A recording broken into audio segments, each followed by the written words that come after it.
Welcome to the most deleted, shadow banned, demonetized, censored, and trolled channel on social media. Recipient of the Patriot Warrior Purple Q Award. Hello, this is Dave from Net4Truth USA, Inglorious Patriots. It is March 4th, 2026, and the time now is 13:08 hours Eastern Time here in beautiful southern North Carolina. Well, the terrorists have said aloha to the Snackbar. And we're going to, after me, we're going to see the Pentagon briefing where the General and the Secretary of War go through what happened in the last 4 days. The war has just started. And it has exceeded the shock and awe of yesteryear by a factor of 4. And we are not going to stop until Iran is totally destroyed. And that's fine by me. Some members of Congress, who I will leave nameless, should be ashamed of themselves for not supporting the country that they supposedly serve. But be that as it may, while we're fighting enemies across the ocean, we have enemies sitting right here in Congress that we need to take care of. Recently, Hillary Clinton was asked about Jeffrey Epstein and the Wiener laptop frazzle drip tape that we exposed years ago. And when she was asked that question, the video shut off and they went into closed session. I wonder why. The whole fucking lot of them are involved in this shit. And they don't want it out. Because if it got out, people would take to the streets. And you'd have a bunch of dead politicians with their skulls bashed in for what they've done, not only to this country, but to innocent children who had no skin in the game. Well, be that as it may, watch the Pentagon briefing, and then after that, I'm going to lighten it up a bit with a recipe that I did years ago called Muslim bacon. You're going to enjoy this. Thank you for watching. Before we start, allow me to welcome our new sponsor, Attorneys on Retainer. If you are ever involved in a self-defense situation, the physical conflict could be the least of your problems. The legal fees could ruin your life as the aftermath of your self-defense actions. Attorneys on Retainer has you covered with not one, but a team of 4 lawyers who specialize in self-defense cases. AOR is not an insurance company. They are a law firm that has you covered. In a world of increasing senseless violence and home invasions, you cannot afford to not be protected. AOR will cover any bail and all legal expenses and provide you with a team of 4 attorneys in self-defense case gone sideways. For about $1 a day, you can rest assured that you will not be ruined financially by legal expenses if you get involved in a bad situation. The links are in the description, and you can use a screenshot of the following screen referral code for a discount on your membership. Get covered now. Attorneys on Retainer.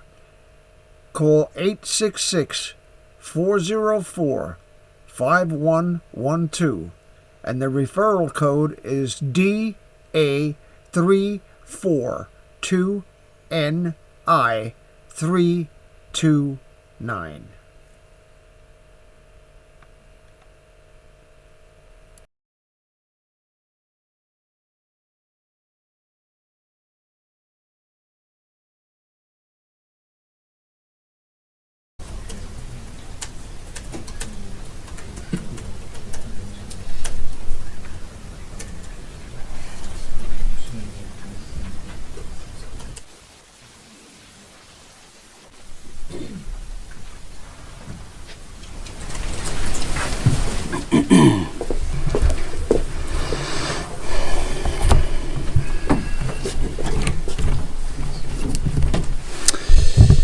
Well, good morning.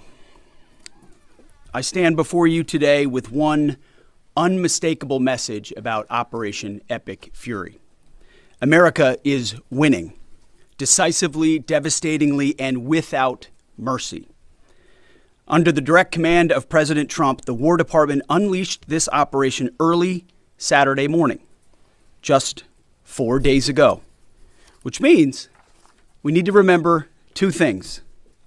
First, we are only 4 days into this. Metrics are shifting, dust is settling, and more forces are arriving. It's very early, and as President Trump has said, we will take all the time we need to make sure that we succeed. Second, we are only 4 days into this, and the results have been incredible. Historic, really. Only the United States of America could lead this, only us. But when you add the Israeli Defense Forces, a devastatingly capable force, the combination is sheer destruction for our radical Islamist Iranian adversaries. They are toast, and they know it. Or at least, soon enough, they will know it. And we have only just begun to hunt, dismantle, demoralize, destroy, and defeat their capabilities, just 4 days in. Starting last night and to be completed in a few days, in under a week, the two most powerful air forces in the world will have complete control of Iranian skies, uncontested airspace. I hope all the folks watching understand what uncontested airspace and complete control means. It means we will fly all day, all night, day and night, finding, fixing, and finishing the missiles and defense industrial base of the Iranian military, finding and fixing their leaders and their military leaders, flying over Tehran, flying over Iran, flying over their capital, flying over the IRGC, Iranian leaders looking up and seeing only U.S. and Israeli air power every minute of every day until we decide it's over. And Iran will be able to do nothing about it. B-2s, B-52s, B-1s, Predator drones, fighters, controlling the skies, picking targets. Death and destruction from the sky all day long. We're playing for keeps. Our warfighters have maximum authorities granted personally by the president and yours truly. Our rules of engagement are bold, precise, and designed to unleash American power, not shackle it. This was never meant to be a fair fight, and it is not a fair fight. We are punching them while they're down, which is exactly how it should be. Thus far, Operation Epic Fury has delivered twice the air power of shock and awe of Iraq in 2003, minus Paul Bremer and the nation building. The campaign has 7 times the intensity of Israel's previous operations against Iran during the 12-day war, 7 times. And as President Trump said, more and larger waves are coming. We are just getting started. We are accelerating, not decelerating. Iran's capabilities are evaporating by the hour, while American strength grows fiercer, smarter, and utterly dominant. More bombers and more fighters are arriving just today. And now, with complete control of the skies, we will be using 500-pound, 1,000-pound, and 2,000-pound GPS and laser-guided precision gravity bombs, of which we have a nearly unlimited stockpile. We used more exquisite standoff munitions at the start, but no longer need to. Our stockpiles of those, as well as Patriots, remains extremely strong. The enemy can no longer shoot the volume of missiles they once did, not even close. And the chairman will lay out some of those percentages. So our air defenses and that of our allies have plenty of runway. We can sustain this fight easily for as long as we need to. And as I said yesterday, we set the terms. Now, you may not see much of it because the IRGC shut off the internet to the entirety of the country. They blind their people on purpose, just like they kill their own on purpose. Much was made of the volume of missiles Iran was able to shoot in the first few days. And sadly, as we projected, a few got through and killed 6 of our best, who will hopefully arrive home soon. We will avenge them, no doubt. But I liken Iran's predicament to a football team who scripted the first 20 plays of a game. The team knew what plays to run because their first few drives were scripted. But now that the game has started and the blitz is on, they don't know what plays to call, let alone how to get in the huddle and call those plays. Iran's senior leaders are dead. The so-called governing council that might have selected a successor, dead, missing, or cowering in bunkers, too terrified to even occupy the same room. Senior generals, mid-level officers, enlisted ranks, they can't talk or communicate, let alone mount a coordinated and sustained offensive. That's not great for morale. The Iranian Air Force is no more, built for 1996, destroyed in 2026. The Iranian Navy rests at the bottom of the Persian Gulf. Combat ineffective, decimated, destroyed, defeated, pick your adjective. In fact, last night, we sunk their prize ship, the Soleimani. Looks like POTUS got him twice.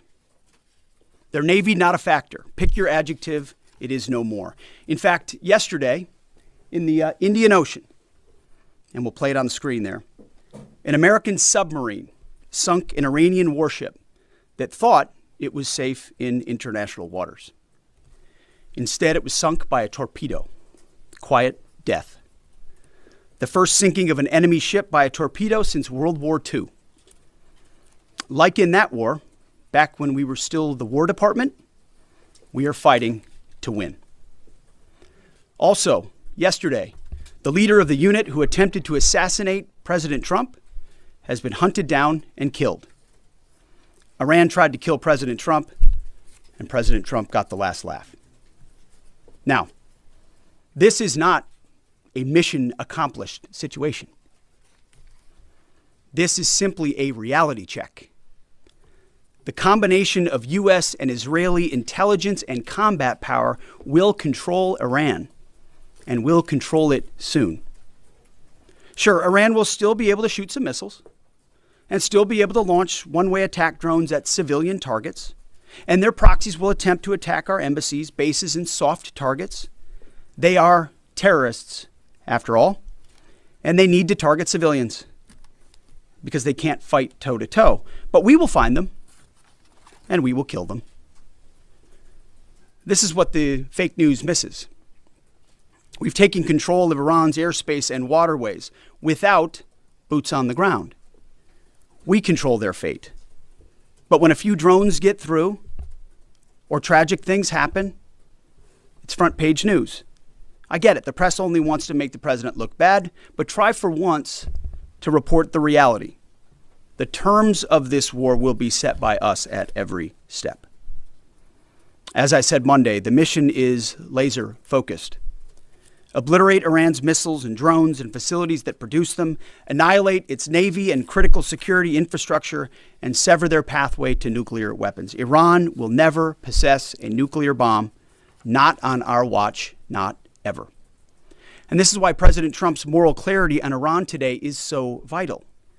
Unlike the past, where vague red lines and endless negotiations let Iran fund terror and inch ever so slightly toward a bomb, this president sees the threat plainly and acts decisively. No more half measures, especially when Iran is at its weakest. No more letting Tehran play for time while our people pay the price. His leadership ensures that we finish what we start and that we protect our warfighters by crushing the enemy before they can strike again. Our offensive operations, refined through months of relentless preparation, are unstoppable. And our defensive efforts are unprecedented. We have from the start put the protection of our troops ahead of everything else. Before we very publicly built up offensive combat power, we quietly ensured that our defensive posture and power was in place. And as we built up offensive combat power, we moved the vast majority of American troops Over 90% of Americans that were on our bases, what we say off the X, out of the range of Iranian fire. Our defensive shield is equally formidable. The most sophisticated air and missile defense network ever fielded. Thousands of Iranian missiles and drones have been intercepted and vaporized. Tens of thousands of American and allied lives protected. We have pushed every counter-UAS system possible forward, sparing no expense or capability. And like I said, this does not mean we can stop everything, but we ensured that the maximum possible defense and maximum possible force protection was set up before we went on offense. In closing, as President Trump told German Chancellor Merz yesterday, Iran negotiated in bad faith, stalling, scheming, and preparing to strike. And we acted decisively to defend our people, our interests, and our allies. President Trump took bold action, putting America first, the kind of bold action that the American people elected him to execute. To our steadfast partner, Israel, your mission is being executed with unmatched skill and iron determination. Fighting shoulder to shoulder with such a capable ally is a true force multiplier and a breath of fresh air. We salute your courage and your contribution. 4 days in, we have only just begun to fight. America fights to win, and in Operation Epic Fury, we are. May God's providence cover and protect our troops always. And with that, I turn it over to the chairman. Thank you, Mr. Secretary, and good morning, everyone. Thank you for being here. I'm here today to provide the American people and those of you in this room an update on Operation Epic Fury. First, it's with profound sadness and gratitude that I share the names of 4 of our 6 fallen heroes, all from the 103rd Sustainment Command, U.S. Army Reserves out of Des Moines, Iowa. Captain Cody Cork, Sergeant First Class Noah Tegens, Sergeant First Class Nicole Amore, and Sergeant Declan Cody. To the families of our fallen, we grieve with you today, and we look forward to welcoming your family members home at Dover in the coming days. Out of respect for the other families, we'll withhold the release of their names until next of kin notification is complete. And either myself or Admiral Cooper will release those names as soon as we can ensure that all of those families have been properly notified. To our Gold Star families, to our wounded warriors and their loved ones, we will never forget your sacrifice. Our nation stands with you, and we are eternally grateful for your courage, your resiliency, your devotion to this mission and to our nation. As the Secretary said, we're 4 days in, 103 hours into this campaign. The operation was again launched with clear military objectives designed to dismantle Iran's ability to project power outside of its borders, both today and in the future. First, we are targeting and eliminating Iran's ballistic missile systems to prevent them from threatening the U.S. Forces, partners, and interests in the region.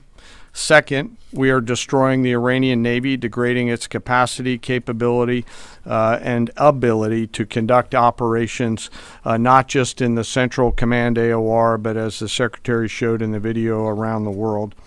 Third, we're ensuring Iran cannot rapidly rebuild or reconstitute its combat capability or combat power, and those phases will begin as the campaign continues. As of this morning, U.S. Central Command is making steady progress. Iran's theater ballistic missile shots fired are down 86% from the first day of fighting, with a 23% decrease just in the last 24 hours. And their one-way attack drone shots are down 73% from the opening days. This progress has allowed CENTCOM to establish localized air superiority across the southern flank of the Iranian coast and penetrate their defenses with overwhelming precision and firepower. We will now begin to expand inland, striking progressively deeper into Iranian territory and creating additional freedom of maneuver for U.S. forces. Let me explain a little bit about how we're thinking about staying ahead of the enemy. First, over the past several weeks, Admiral Cooper and the CENTCOM team have refined their operational approach to the region. Their planners identified key centers of gravity that would allow Iran to project power outside of its borders. They thought about how to isolate critical vulnerabilities and determined where, with precision, the greatest strategic effect could be achieved.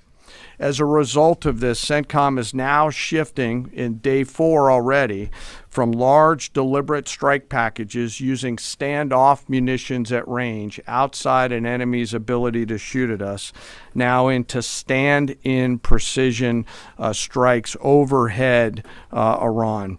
As the Secretary said, this is a point of munitions transition from standoff munitions to stand-in munitions like joint direct attack munitions, which are GPS-aided free-fall weapons, and other things like Hellfires, etc.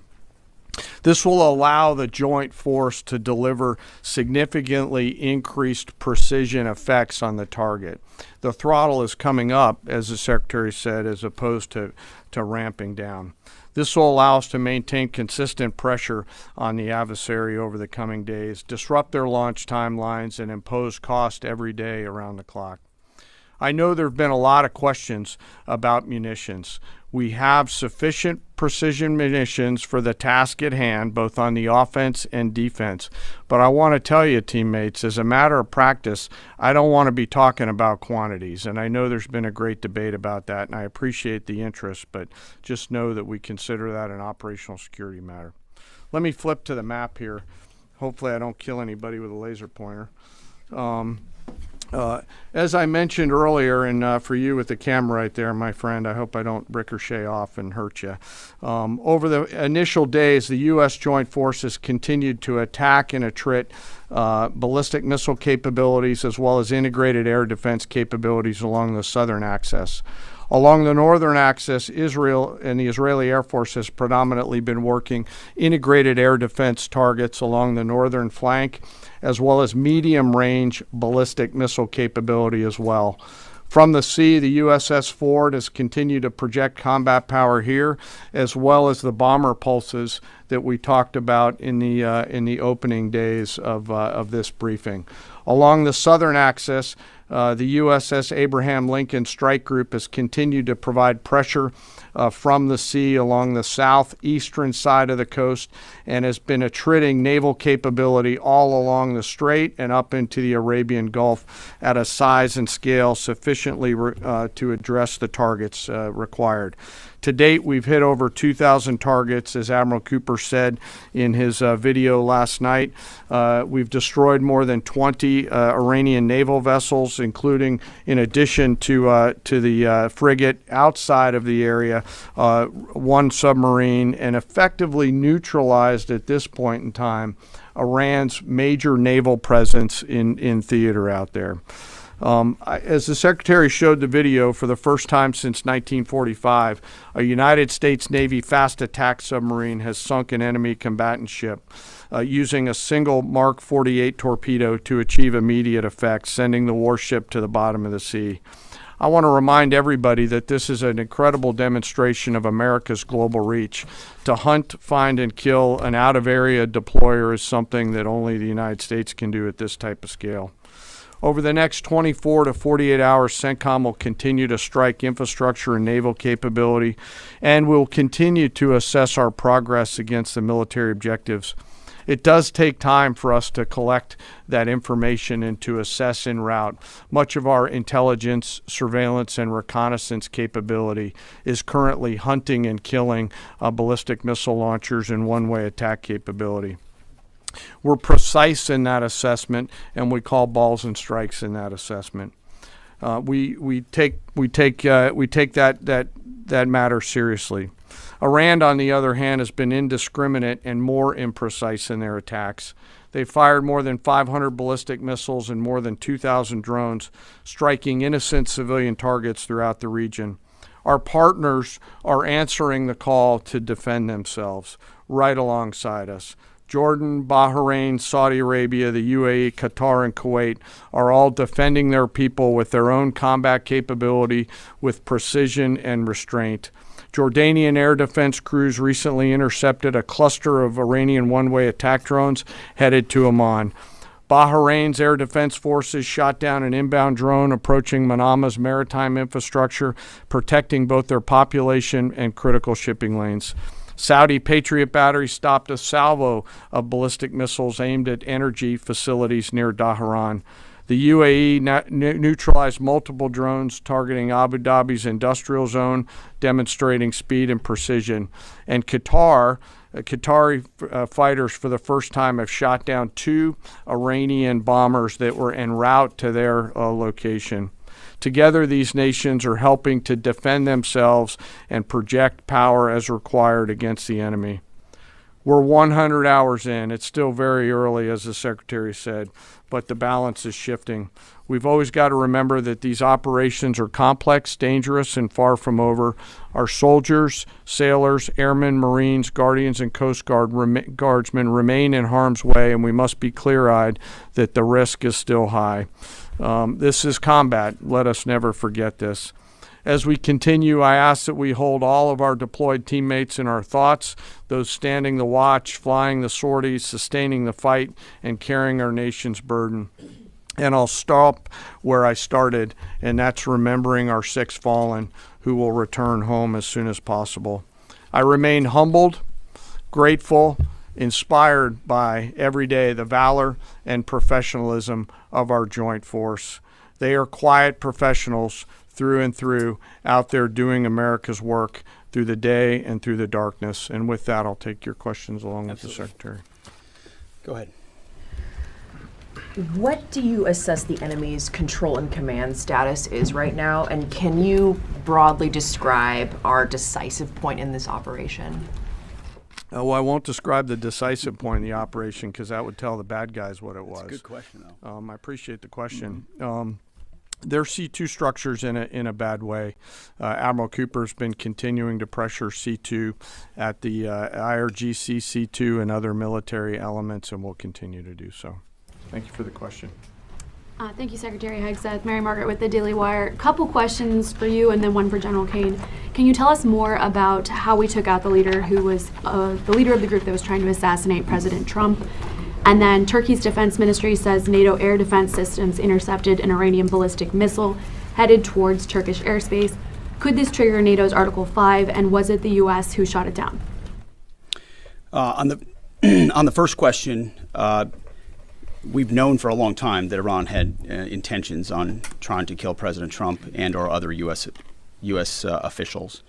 And while that was not the focus of the effort by any stretch of the imagination, in fact, never raised by the president or anybody else, I ensured and others ensured that those who were responsible for that were eventually part of the target list. It wasn't the beginning of the effort. We were focused on missiles and launchers, and that's the focus. But ultimately, if we had the opportunity to get at those who are trying to get at Americans specifically, we would.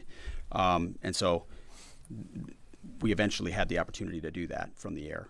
And then on the matter with Turkey, I'll have to get back to you on exactly what the intercept looked like at that. We're aware of that particular engagement, although no sense that it would trigger anything like Article 5.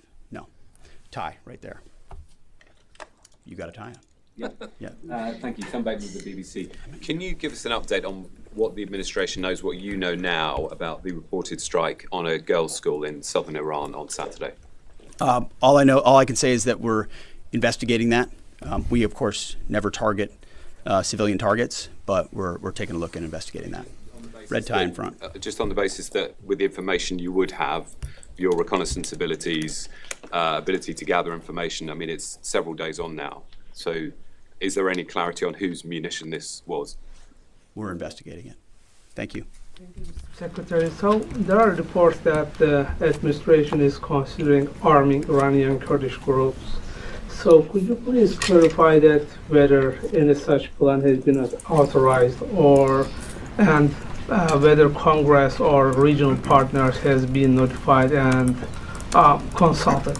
All I would say is none of our objectives are premised on the support or the arming of any particular force. So what other entities may be doing, we're aware of, but our objectives aren't centered on that. Green, right there. Yeah, thank you, Mr. Secretary. Mike Lynn, Washington Times.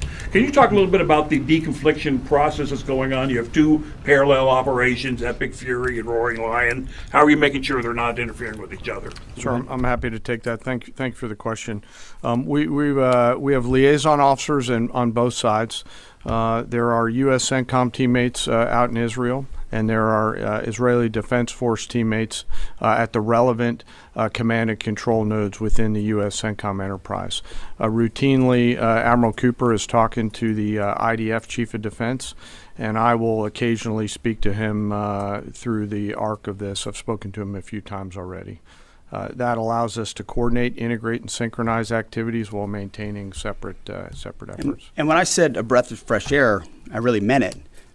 Usually it's us with some ancillary benefits from allies who are maybe willing but not as capable. When you have both the will and the capability of an ally that can really bring things to bear, we take certain targets, they take certain targets, and when you coordinate it, it has incredible effects. Right here. Secretary Hegseth, with respect to House Minority Leader Hakeem Jeffrey's statement that the Iran mission will end in failure, what kind of message does that send to our enemies, and what does it do to the motivation of our troops? Well, I've been through that movie before with the Democrats rooting against the country. Our generation saw that in our battlefields.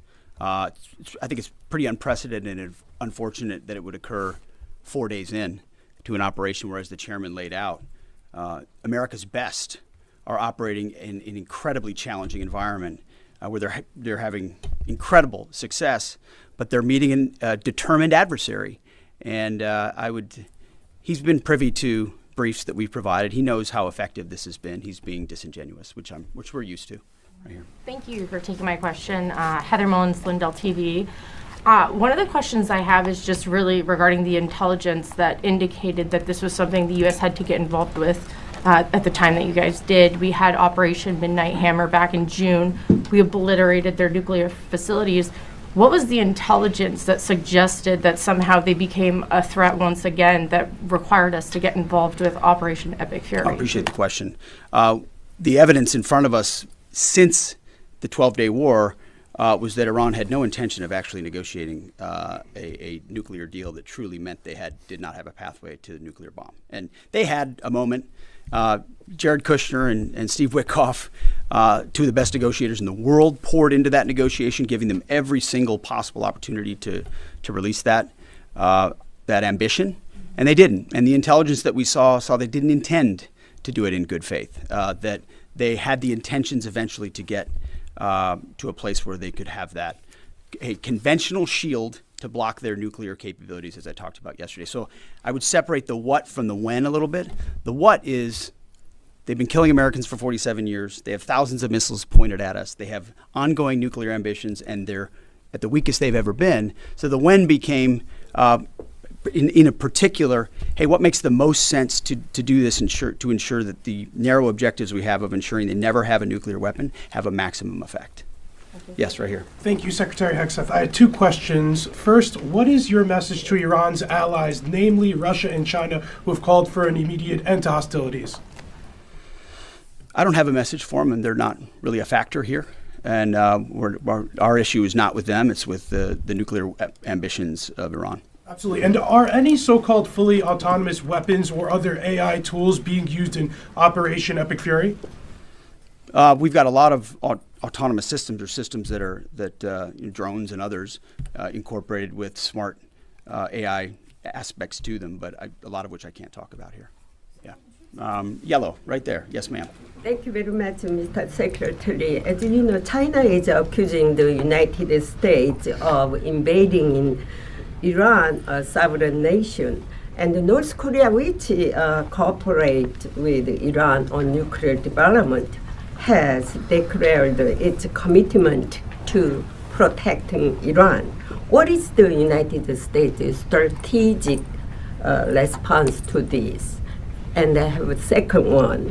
How many allies join with the United States to fighting against Iran? Do you have any numbers? Well, I think what you're seeing right now is a response in the region to the belligerence of Iran and the willingness of them to target civilian airports, civilian hotels, civilian locations, civilian oil infrastructure of their Gulf neighbors who would have preferred not to be in conflict, didn't want to, but now realize that this is something that has to be dealt with. So whether it's UAE or Qatar or Bahrain or Kuwait or Saudi, on different levels, they're reaching out to us, whether they're going on offense, which they are, whether they're giving us additional access, basing, and overflight. We're working very closely and collaborating with them. Also on air defenses. The air defense capabilities of those countries are significant, and when combined with ours and we coordinate, it brings simplicity to the shot doctrine, so we make sure we're using less munitions but being more effective with what we shoot at. And as it pertains to other countries, I'll sort of give the same question. They don't really bear on the case of Iran. We're going to deal with Iran's nuclear ambitions, and that'll send plenty of signals in the process.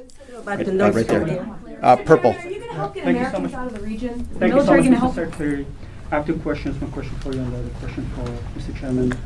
You ruled out that you are not engaging with the Kurdish forces, Iranian Kurdish forces, to incursion from the Kurdistan region to Iran. But now, and today, Iranian said that under threatening the Kurdistan region, they said clearly if there is any incursion from the Kurdistan region, they will attack all the Kurdistan region and go war with the Kurdistan region. What's your comment on that? And a question for Mr. Chairman, given comments that the U.S. forces might be deployed if necessary, under what specific conditions would you determine that deploying U.S. boots on the ground is necessary, and how would such a decision support and advance your stated strategic goals? Well, I'm not going to comment on U.S. boots on the ground. I think that's a question for policymakers, and I don't make policy. I execute policy. I will say on the question in the back corner about helping Americans get out, first, it's a great opportunity to encourage everybody in the region to go to the State Department and register. Secretary Rubio's been trying to get that word out, and I'd ask you to help us with that, to have folks register. We've also opened up space available seats as C-17s and other airplanes come in to try to help folks get out. But that's really a State Department matter. But to answer your question, that's what we've been doing. Absolutely. Last question right here. Secretary Hegseth, thank you. Reagan Reese with the Daily Caller. You touched on this in your opening remarks, but I'm hoping you could expand on it a bit. It's been reported that Iran might be trying to outlast our ability to intercept their missiles. It sounds like you guys are saying they don't have the ability to do so. Is that the case? Can they outlast us in their ability to do that? Iran cannot outlast us. We're going to ensure through violence of action and our offensive capabilities and our defensive capabilities, as I said, that we set the tone and the tempo of this fight. That's why stories and speculation about different things that try to make it look like we're limited in what we can do. The only limits we have in this is President Trump's desire to achieve specific effects on behalf of the American people. And that's why we don't talk about, you can say 4 weeks, but it could be 6, it could be 8, it could be 3. Ultimately, we set the pace and the tempo. The enemy is off balance, and we're going to keep them off balance. And we know their ability to shoot versus our ability to defend. That difference gets wider and wider every day. Our defense gets better, their offense capabilities diminish. As we are going into ammunitions that we, as we said, have tens of thousands of and can drop unlimited supplies on with even more effects than the standoff emissions we have now, which is why when we say the throttle's going up, the throttle's going up and it's going to stay on high. Thank you all very much. Appreciate it.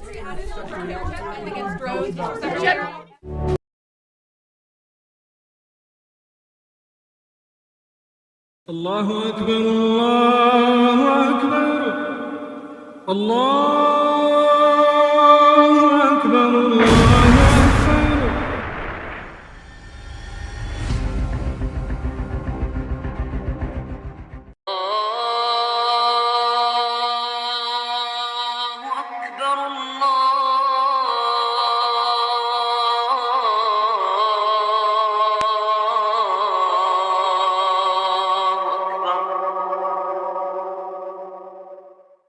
Hello, my name is Dave from N4T25.com. It is July 31st, 2017, and this is not another Coffee with Dave, but it could be, except for the fact that this is so impolitically correct and so in your face and so offensive to some people that it'll go viral and I'm not going to make any money. So today I'm going to show you how to cook Muslim bacon. If you don't know what Muslim bacon is, you're going to be pleasantly surprised, because if you follow the recipe, you're going to be cooking Muslim bacon for a long, long time. You just need a couple of little things other than your normal kitchen utensils, and that will be shown in the video. And I'm sure if you don't have it, you could find it at your local bookstore and your local Home Depot. So please stay tuned and learn how to cook Muslim bacon. Once you cook this for yourself, you're going to be cooking it every other day. It's a heart attack waiting to happen, but you'll love it. Thank you very much. Hello and welcome to Dave's Kitchen. Today we're going to cook something called Muslim bacon. And you can use any kind of bacon. I used this thick cut applewood bacon because I like the taste of it. And we're going to take it out of the package here. Take it out of the package. And this here is really thick cut bacon. Maybe I should tear it. Try to get it out of there. You should make garbage bags out of this stuff. Okay. Here we go. Now, the first step is you got to separate all the bacon into separate strips. And I like to lay them side by side, alternating the way I peel them off.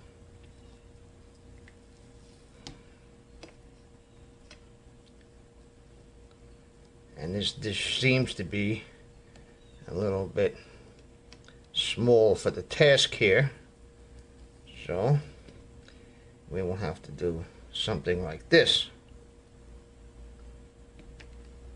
Okay, are there two pieces here or what? No, that's nice thick bacon. Nice and thick. Now I like to season my bacon. I got a little bit of garlic pepper here. And we just sprinkle just a little bit on this. And we got to uncover the other ones because they're underneath.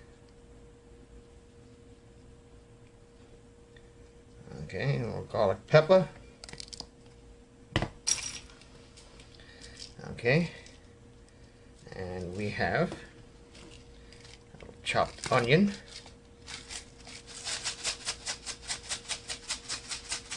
Chopped onion on there. Make it taste real good. Okay. Make it taste real good. Alright.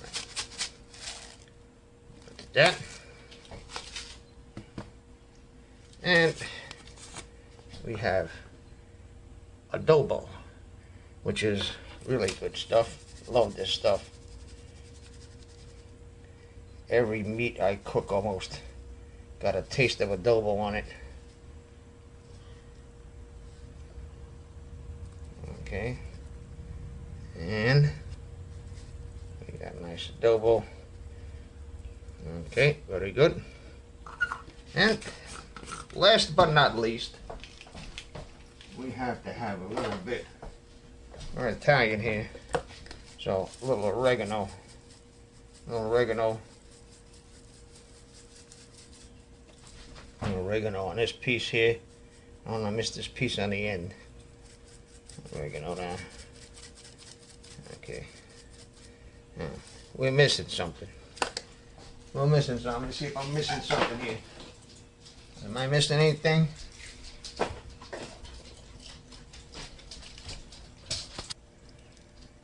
Of course we're missing ground pepper. And ground pepper, where is it? Okay. Ground pepper.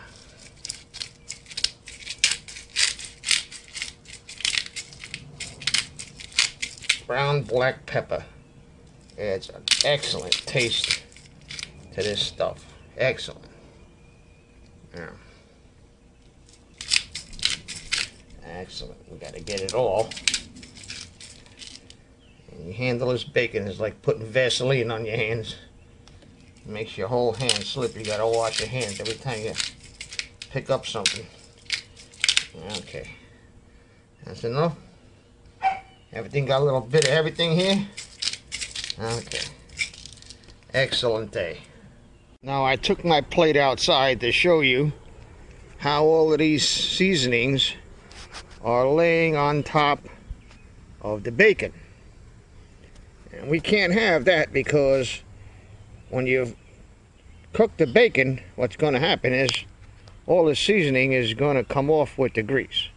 So we have to take another step to secure these seasonings within the bacon so that it stays where I put it. We'll get to that in a minute.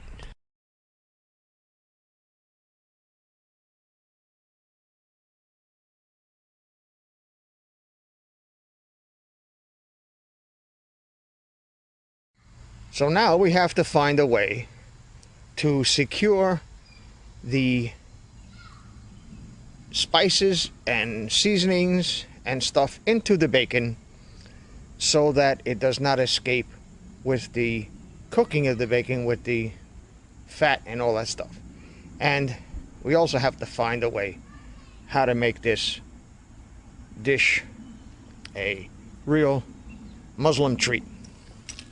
So, for that purpose, we're going to move this for a minute. And for that purpose, we have the Quran. Okay? We're going to have a fresh copy, never been used. We're going to put that right there. And we're going to take our bacon and we're going to stick it inside the Quran, and we got to get our little sledgehammer.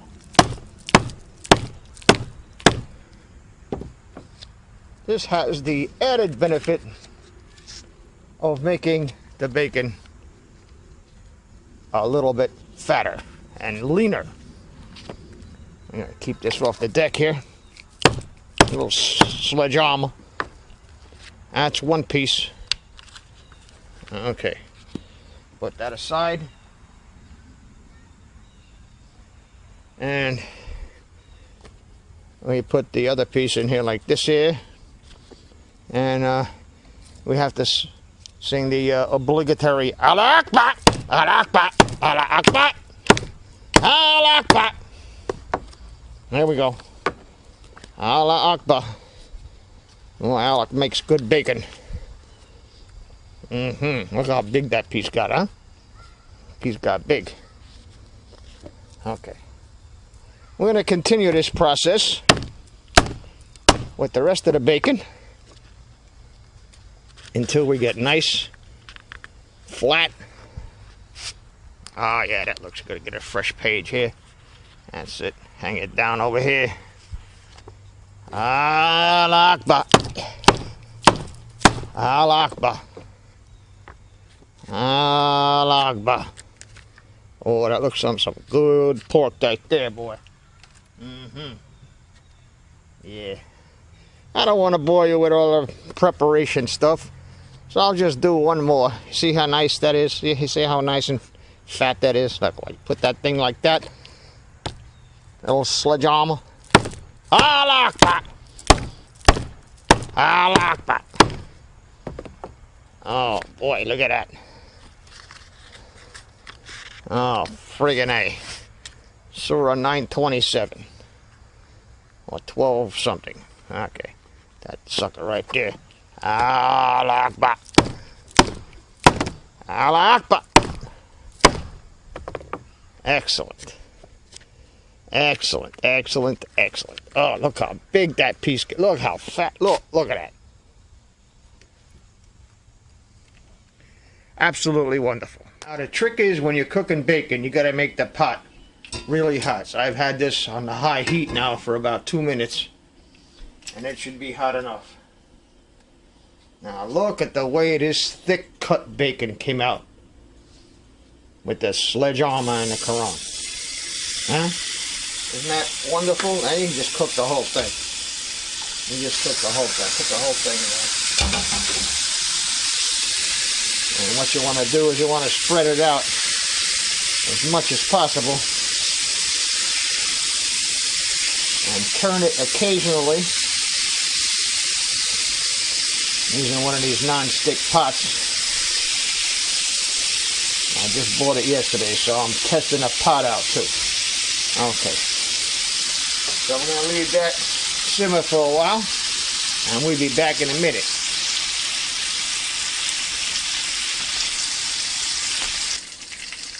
Now, I like my bacon really well done. Burnt, in fact. I like it crispy. And that's the way this came out. Look at this. Look at this. Wow. Allah Akbar. No bullshit. Look at this here. That is excellent. That is totally excellent. Totally excellent. Just a little couple more minutes. Now, when you cook bacon, remember, you want to do it right. You got to cook it on high heat. You can't simmer bacon. Bacon don't simmer good. When you take it out of this hot oil and let it drip off all the juice, you'll have some nice bacon when it cools off.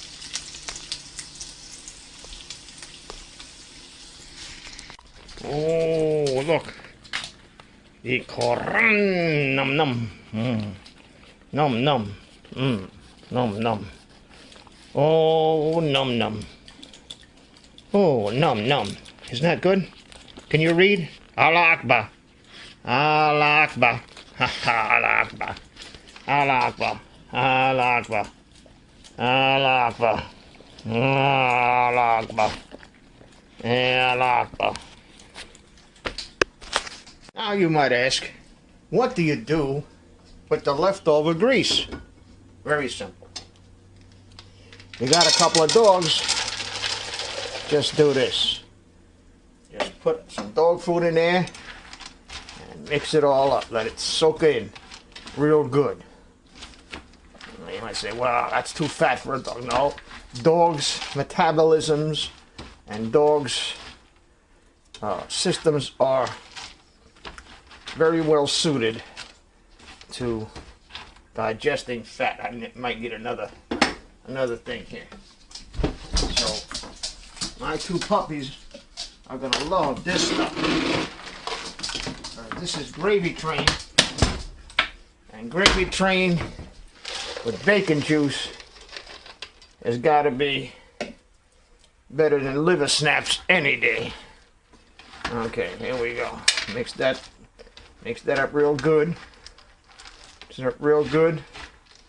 Allah Akbar. That's right. Some Muslim bacon juice for my two shmushkin babies. Let that soak in real good. They're gonna love this dinner. They're gonna love this. Hey, this is puppy heaven right here. Oh yeah. This is no joke, and there's still a lot of grease on the bottom of that sucker. But they're gonna love this. This is Dave saying Allah Akbar. Thank you for watching.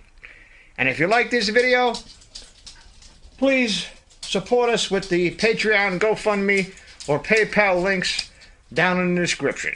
Thank you very much. My dogs are loving this. Num num. Num. Num num. They ain't gonna stop till it's gone. Well, I hope you enjoyed that recipe. Look at the way this thing. This is the bomb. The bomb. Allah Akbar. This is the bomb, bro. For real. If you like the video, please like and subscribe. And look at all my other videos, which are not that politically incorrect. But this is the shiznit. Thank you for watching.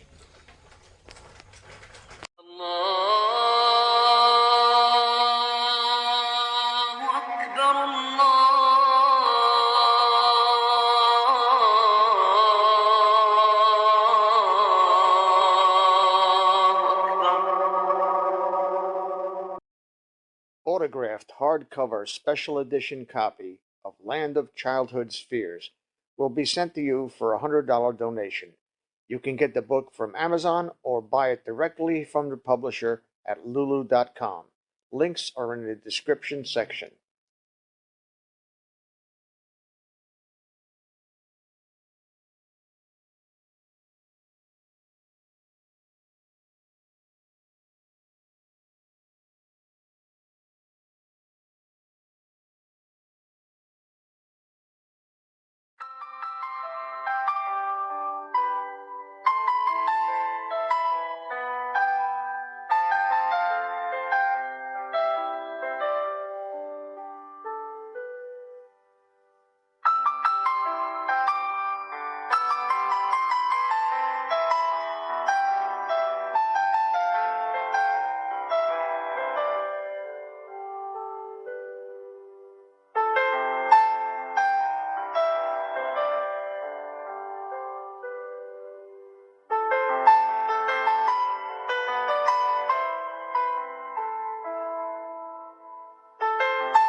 Ever since the Great Awakening, thousands of content creators like myself have been burning the midnight oil well into the wee hours of the morning, and millions of us who are awake are not getting enough sleep. Everyone knows that a good night's sleep is essential for efficient functioning of the cognitive processes that enable a person to discern truth from fiction and deep state-induced woke dementia. Well, years before I was asked to be an advertiser for MyPillow, I have been using their products. The first product I used was, of course, the pillows. I was impressed with the comfort, and I was able to fall off to sleep almost immediately rather than having to fight a bag of foam and trying to get comfortable. The pillowcases and Giza sheets are absolutely the bee's knees, and I have sets for the 2 beds I have in my home. Another thing is their body pillow. I suffer from a lumbar spine injury that is exacerbated by my preference to sleep on my side. Having the body pillow to roll onto alleviates the pressure and mitigates the discomfort, allowing me to fall asleep quickly. Mike Lindell, a great American patriot, has an entire line of quality products that everyone should try. Once you sleep with the pillows and sheets, you'll throw the ones you have in the garbage or donate them to Goodwill. If you go to www.mypillow.com, there is a link in the description. As a viewer and subscriber to this channel, you can buy anything in the store for 66% off. That's 1/3 of the retail price. Just fill your shopping cart and use promo code N4T at the checkout. Take it from me, folks, I've been using Mike Lindell's products since 2015. There is nothing like them on the market, and I say this with 71 years of sleeping experience. Don't forget, use promo code N4T at checkout.